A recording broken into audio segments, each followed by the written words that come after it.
ನಮ್ಮ ಜೊತೆ Bengaluru solid waste management ಲಿಮಿಟೆಡ್ನ CEO ಕರಿಗೌಡರು ಇದ್ದಾರೆ. ಅವ್ರನ್ನೇ ಮಾತಾಡ್ಸಿ ಹೋಗೋಣ. ಸರ್, ನಿನ್ನೆಯಿಂದ ಕಸ ಸುರಿಯುವ ಅಭಿಯಾನ ಮಾಡ್ತಾ ಇದ್ದೀರಿ. ಮೊದಲ ದಿನ ಅಂತೂ ಒಳ್ಳೆ ರೆಸ್ಪಾನ್ಸ್ ಸಿಗ್ತಾ ಇದೆ. ಸೊ ಹೇಗೆ ಇದು ಕಂಟಿನ್ಯೂ ಆಗುತ್ತಾ ಇದೇ ರೀತಿ? ನೋಡಿ, ಬೆಂಗಳೂರು ನಗರದಲ್ಲಿ 5 ನಗರ ಪಾಲಿಕೆ ವ್ಯಾಪ್ತಿಯಲ್ಲಿ ಪ್ರತಿದಿನ 5,000 ಆಟೋ ಟಿಪ್ಪರು ಮನೆಗೆ ಹೋಗಿ ಕಸವನ್ನು ಸಂಗ್ರಹಣೆ ಮಾಡ್ತಿದ್ದಾವೆ. ಆದರೂ ಕೆಲವು ಸಾರ್ವಜನಿಕರು ನಮ್ಮ ಆಟೋಗೆ ಕಸ ಕೊಡದೆ ರಸ್ತೆ ಬದಿ ಎಸಿತಾ ಇದ್ದಾರೆ. ನಮ್ಮ ಮಾರ್ಷಲ್ಗಳು, ಪೌರ ಕಾರ್ಮಿಕರು, ಈ ಜೂನಿಯರ್ ಹೆಲ್ತ್ ಇನ್ಸ್ಪೆಕ್ಟ್ರು, ನಮ್ಮ ಇಂಜಿನಿಯರ್ಗಳು ಅದರದ್ದೆಲ್ಲ ವಿಡಿಯೋ ಮಾಡಿದ್ದೀವಿ. ಮತ್ತು ನಾವು CCTVಗಳು ಹಾಕಿದ್ದೀವಿ. ಸಾರ್ವಜನಿಕರು ಕೂಡ ಈ ಥರ ವಿಡಿಯೋಗಳು ಕಳಿಸ್ತಾ ಇದ್ದಾರೆ. ಮತ್ತು ಮನೆಗೆ ಅದರ ಡೆಲಿವರಿ ತೊಗೊಂಡಿರುತ್ತಲ್ಲ, ಅಡ್ರೆಸ್ ಇರುತ್ತೆ, ಆ ಕಸ ಎಸ್ದಾಗ ನಮಗೆ ಗೊತ್ತಾಗುತ್ತೆ. ಆ ಥರದವ್ರನ್ನ ಐಡೆಂಟಿಫೈ ಮಾಡಿ ನಾವು ಅವ್ರ ಮನೆಗೆ ಕಸ ಸುರಿದು ಒಂದು ತಿಳುವಳಿಕೆ, ಕಸ ಸುರಿಬೇಡಿ ಅಂತೇಳಿ. ಈಗ ನೀವು ಅಲ್ಲಿ ನೋಡಿದ್ರಿ, ಅವ್ರು ಹೇಳಿದ್ರು ನಾವು ಕಸ ಸುರಿದಿಲ್ಲ, ರಸ್ತೆಗೆ ಎಸ್ತಿಲ್ಲ ಅಂದರು. ಆ ವಿಡಿಯೋ ಇತ್ತು ನಮ್ಮ ಹತ್ರ. ವಿಡಿಯೋ ತೋರಿಸಿದಾಗ ಹೌದು ನಾವೇ ಅಂತ ಹೇಳಿದರು. ಆಯ್ತಪ್ಪ, ಕಸ ಸುರಿದು ತಪ್ಪು ಮಾಡಿದ್ದೀರಿ, ದಂಡ ಕಟ್ಟಿದ್ದೀರಿ, ದಂಡ ಕಟ್ಟಲ್ಲ ಅಂದರು. ನಾವು ಅವ್ರ ಮನೆ ಮುಂದೆ ಕಸ ಸುರಿದ ಮೇಲೆ 2,000 ರೂಪಾಯಿ ದಂಡ ಕಟ್ಟಿದ್ರು. ನಾನು ನಿಮ್ಮ ಮೂಲಕ, ನಿಮ್ಮ ಮಾಧ್ಯಮದ ಮೂಲಕ ಬೆಂಗಳೂರು ಜನತೆಗೆ ಮನವಿ ಮಾಡೋದೇನೆಂದರೆ, ದಯಮಾಡಿ ನಮ್ಮ ಆಟೋ ಟಿಪ್ಪರ್ ಬೆಳಿಗ್ಗೆ ನಿಮ್ಮ ಮನೆ ಹತ್ರ ಬಂದಾಗ ಕಸವನ್ನು ಒಣ ಕಸ, ಹಸಿ ಕಸ, ಸ್ಯಾನಿಟ್ರಿ ಕಸವನ್ನಾಗಿ ವಿಂಗಡಿಸಿ ಕೊಡಿ. ನಗರದ ನೈರ್ಮಲ್ಯವನ್ನು ಕಾಪಾಡಲಿಕ್ಕೆ ಬೆಂಗಳೂರು ಗಾರ್ಡನ್ ಸಿಟಿ ಒಂದು ಏನು ಟ್ಯಾಗ್ ಇದೆ ಅದನ್ನು ಉಳಿಸ್ಕೊಳ್ಳಿಕ್ಕೆ ಸಹಕರಿಸಿ. ಸರ್, ಈ ರೀತಿಯಾದಂಥ ಅಭಿಯಾನ ಇದು ಆರಂಭ ಶೂರತ್ವ ಮಾತ್ರ ಇರುತ್ತಾ, ಕಂಟಿನ್ಯೂ ಇರುತ್ತಾ? ಪ್ರತಿ ದಿನ ಇರುತ್ತೆ, ಪ್ರತಿ ವಾರ ಮಾಡ್ತೀವಿ. ಇದು ಮುಂದುವರಿಯುತ್ತೆ. ಅಭಿಯಾನ, ಕಸ ಸುರಿಯುವ ಅಭಿಯಾನ ಮುಂದುವರಿಯುತ್ತೆ. ಸರ್, ಕೆಲವು ಏರಿಯಾಗಳಲ್ಲಿ ವೆಹಿಕಲ್ಲೇ ಹೋಗೋದಿಲ್ಲ, ಪ್ರತಿದಿನ ಹೋಗೋದಿಲ್ಲ, 2 ದಿನಕ್ಕೊಂದ್ಸರಿ, 3 ದಿನಕ್ಕೊಂದ್ಸರಿ. ಕೆಲವು ಸರಿ ಅಪಾರ್ಟ್ಮೆಂಟ್ಗಳಲ್ಲಿ ನೀವು ಸಾರ್ವಜನಿಕರೊಂದಿಗೆ ನಡಿಗೆ DCM DK ಶಿವಕುಮಾರ್ ಅವರ ಕಾರ್ಯಕ್ರಮದಲ್ಲೇ ಓಪನ್ ಆಗಿ ಹೇಳ್ತಾರೆ, ಅಪಾರ್ಟ್ಮೆಂಟ್ಗಳಲ್ಲಿ 1 ವಾರ ಆದ್ರೂ ಕೂಡ ವೆಹಿಕಲ್ ಬರ್ತಾ ಇಲ್ಲ. ಹಾಗಾದರೆ ನಾವು ಕಸ ಹೊರಗೆ ಎಸದೆ ಇನ್ನು ಮನೇಲಿ ಇಟ್ಕೊಳ್ಬೇಕಾಗತ್ತಾ ಅಂತ ಹೇಳ್ತಾ ಇದ್ದಾರೆ. ಇದಕ್ಕೇನು ಹೇಳ್ತೀರಿ?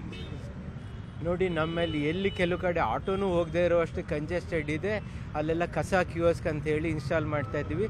ಮೊನ್ನೆ ಒಂದು ಕೋರಮಂಗಲದ ನ್ಯಾಷನಲ್ ಗೇಮ್ಸ್ ವಿಲೇಜ್ ಕಾಂಪ್ಲೆಕ್ಸ್ ಹತ್ರ ಮಾಡಿದ್ದೀವಿ. ಆ ಥರದ್ದು 70 ಕಸ ಕಿಯೋಸ್ಕನ್ನ ಮಾಡಲಿಕ್ಕೆ ಅದರಲ್ಲಿ ಒಬ್ಬರು ಇರ್ತಾರೆ, 4 ಡಸ್ಟ್ಬಿನ್ ಇರುತ್ತೆ, ಕಸ ಕಲೆಕ್ಟ್ ಮಾಡ್ತಾರೆ. ಬೆಂಗಳೂರು ಅನ್ಬಾಕ್ಸಿಂಗ್ ಅನ್ನೋರು ಕೂಡ ನಮಗೊಂದು 500 ಕಸ ಕಿಯೋಸ್ಕ್ ಕೊಡ್ತೀವಿ ಅಂತ ಹೇಳಿದ್ದಾರೆ. ಮತ್ತು ಎಲ್ಲ ಮೇನ್ ರೋಡ್ಸಲ್ಲಿ ಲಿಟರ್ ಬಿನ್ಸ್ ಇಡೋ ಒಂದು ಯೋಜನೆಯನ್ನು ಹಾಕ್ಕೊಂಡಿದ್ದೀವಿ. ನೀವು ಅಪಾರ್ಟ್ಮೆಂಟ್ ಹೇಳಿದ್ರಿ, ಈ ಬಲ್ಕ್ ಜನರೇಟರ್ಸ್ ಅಂತೀವಿ ನಾವು. ಏನಪ್ಪ ಅಂತಂದರೆ 5,000 ಸ್ಕ್ವೇರ್ ಮೀಟರ್ ಏರಿಯಾ ದೊಡ್ಡದಿರುವಂಥದ್ದು, ಒಂದೇ ಕಡೆ ಅವರೇ ಅದನ್ನು ನೋಡಬೇಕು ಅಂತ ಹೇಳ್ತೀರಿ. ಮಾಡೋದು 100 kg ಕಸ ಉತ್ಪತ್ತಿ ಆಗೋದು, ಅವರೇ ಇನ್ಸಿಟು ಕಂಪೋಸ್ಟ್ ಮಾಡಬೇಕು, ಅವರೇ ಪ್ರಾಸೆಸ್ ಮಾಡಬೇಕು. ಅದಕ್ಕೆ ಪ್ರತ್ಯೇಕವಾದ ವೆಂಡರ್ಸ್ ಇದ್ದಾರೆ, ಅವರು ಸಂಗ್ರಹ ಮಾಡಬೇಕು. ಅದನ್ನು ನಾವು BSWML ವತಿಯಿಂದ ಮಾಡೋದಿಲ್ಲ. ಸರ್, ಕೆಲವು ಏರಿಯಾಗಳಲ್ಲಿ ರೆಗ್ಯುಲರ್ ಆಗಿ ಬರಲ್ಲ, ಜಾಗ ಇದೆ, ಸ್ಪೇಸ್ ಇದ್ರೂ ಕೂಡ ಬರೋದಿಲ್ಲ. ಈ ರೀತಿಯಾದಂಥ ಕಂಪ್ಲೇಂಟ್ಸ್ ನಿಮ್ಮ ಗಮನಕ್ಕೆ ಬಂದಿಲ್ವಾ? ಜನರೇ ಹೇಳ್ತಾ ಇದ್ದಾರೆ. ಈಗ ನಾವು ಒಂದು ಸರ್ವೆ ಮಾಡ್ತಾ ಇದ್ದೀವಿ ಆ ಥರದ್ದು. ನಾನು ಸಾರ್ವಜನಿಕರಲ್ಲಿ ತಮ್ಮ ಮಾಧ್ಯಮದ ಮೂಲಕ ಮನವಿ ಮಾಡ್ತೀನಿ, ನಿಮಗೆ ಆಟೋ ಟಿಪ್ಪರ್ ಬಂದಿಲ್ಲ ಅಂತಂದರೆ ನಮ್ಮ ಮಾರ್ಷಲ್ಗೆ, ನಮ್ಮ ಜೂನಿಯರ್ ಹೆಲ್ತ್ ಇನ್ಸ್ಪೆಕ್ಟ್ರಿಗೆ, PK ಸೂಪರ್ವೈಸರ್ ಇರ್ತಾರೆ, ನಮ್ಮ AGM ಇರ್ತಾರೆ. ಏನೂ ಇಲ್ಲ ಅಂತಂದರೆ ನಮ್ಮ ಹೆಲ್ಪ್ಲೈನ್ ಇದೆ 1533, ಅವ್ರಿಗೆ ಕರೆ ಮಾಡಿ ಸಹಾಯ ಹೆಲ್ಪ್ಲೈನಲ್ಲಿ ನೀವು ನಿಮ್ಮ ದೂರನ್ನು ದಾಖಲಿಸಿ, ನಾವು ನಾವು ಅದಕ್ಕೆ ಸ್ಪಂದಿಸ್ತೀವಿ. ನಿನ್ನೆ ಇದ್ರ ಗುಟ್ಟಳ್ಳಿ ರೋಡಲ್ಲಿ ನಾವು ಹೋದಾಗ ಹೇಳಿದ್ದು ಇದೇ ಮಾತನ್ನ ಸರ್. ಅಲ್ಲಿರೋ ಹೆಣ್ಮಕ್ಳು 3 ದಿನ ಆಯಿತು, 4 ದಿನ ಆಯಿತು, ಕಸ ಏನಾದರೂ ಬರದೇ ಇದ್ದರೆ, ವೆಹಿಕಲ್ ಬರದೇ ಇದ್ದರೆ ನಾವೇನು ಮಾಡಬೇಕು? ಅನಿವಾರ್ಯ ನಾವು ಕಸ ಹೊರಗಡೆ ಎಸ್ತೀವಿ, ಈ ರೀತಿ ಮಾಡಲೇಬೇಕಾಗತ್ತೆ ಅಂತ ಹೇಳ್ತಾರೆ. ಇಲ್ಲ, ನಾವು ಅವರು ಜನರ ಏನು ಹೇಳಿದ್ದಾರೆ ಜನರು, ಅದಕ್ಕೆ ನಾನು ಒಪ್ತೀನಿ. ನಮ್ಮದು ಅಕೌಂಟಬಿಲಿಟಿ ಇರುತ್ತೆ. ಈ ರೀತಿ ನಾವು ಅಭಿಯಾನ ಮಾಡೋದ್ರಿಂದ ನಮ್ಮ ಸಿಬ್ಬಂದಿ ಅಕೌಂಟಬಿಲಿಟಿ ಇನ್ಕ್ರೀಸ್ ಆಗುತ್ತೆ.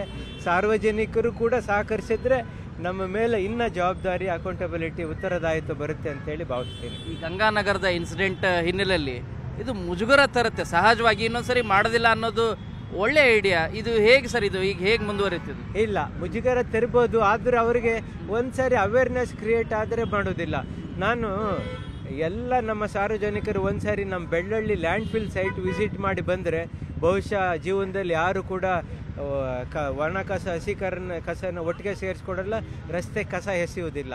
ದಯಮಾಡಿ ನೀವು ಕೂಡ ಒಂದ್ಸರಿ ನಮ್ಮ ಬೆಳ್ಳಳ್ಳಿ ಲ್ಯಾಂಡ್ ಫಿಲ್ ಸೈಟ್ಗೆ ವಿಸಿಟ್ ಮಾಡೋಣ, ಬನ್ನಿ. ಅಲ್ಲ, ನಾವು ವಿಸಿಟ್ ಮಾಡಿದೀವಿ, ಜನರಿಗೆ ತೋರಿಸುವಂಥ ಕೆಲಸನೂ ಕೂಡ ಮಾಡಬೇಕಲ್ವ? ಖಂಡಿತ. ನಾನು ಈ ಕಾಲೇಜ್ ಸ್ಟೂಡೆಂಟ್ಸ್ಗೆ ಅಲ್ಲಿ ಒಂದು ದಿವಸ ಟೂರ್ ಮಾಡಿ ತೋರಿಸೋ ಕಾರ್ಯಕ್ರಮವನ್ನು ಹಾಕೋತಾ ಇದ್ದೀವಿ. ಯಾಕೆ ಅಂತಂದರೆ ನಮ್ಮ ಮಕ್ಕಳಿಗೆ, ಅವರು ಮುಂದಿನ ಜನ, ಇದು ಭವಿಷ್ಯದ ಪ್ರಜೆಗಳು, ಅವರು ಅದಕ್ಕೆ ಅರಿವು ಬಂದರೆ ಸಮಾಜ ಸುಧಾರಣೆ ಆಗುತ್ತೆ ಅಂತೇಳಿ. ಇಲ್ಲಿವರೆಗೂ ಎಷ್ಟು ದಂಡ ಕಲೆಕ್ಟ್ ಆಗಿರೋ ಸರ್? ಸೊ ಇದು ನಿನ್ನೆಯಿಂದ ನಿನ್ನೆ 3 ಲಕ್ಷ, ಪ್ರತಿದಿನ ನಮ್ಮಲ್ಲಿ 1-2 ಲಕ್ಷ ದಂಡ ಕಲೆಕ್ಟ್ ಆಗ್ತಾ ಇರುತ್ತೆ. ಓಕೆ, ಬಟ್ ಈ ಅಭಿಯಾನ ಮುಂದುವರಿಯುತ್ತೆ? ಖಂಡಿತ ಮುಂದುವರಿಯುತ್ತೆ.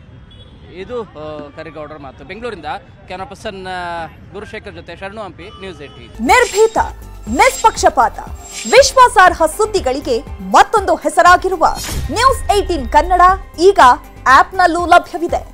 ದಯವಿಟ್ಟು ಇಲ್ಲಿರುವ QR ಕೋಡ್ ಸ್ಕ್ಯಾನ್ ಮಾಡಿಕೊಂಡು ಆಪ್ ಡೌನ್ಲೋಡ್ ಮಾಡೋದಕ್ಕೆ ಮರಿಬೇಡಿ. ನಿಮ್ಮ ಬೆಂಬಲ ಹೀಗೆ ಸದಾ ನಮ್ಮೊಂದಿಗಿರಲಿ. ಧನ್ಯವಾದ.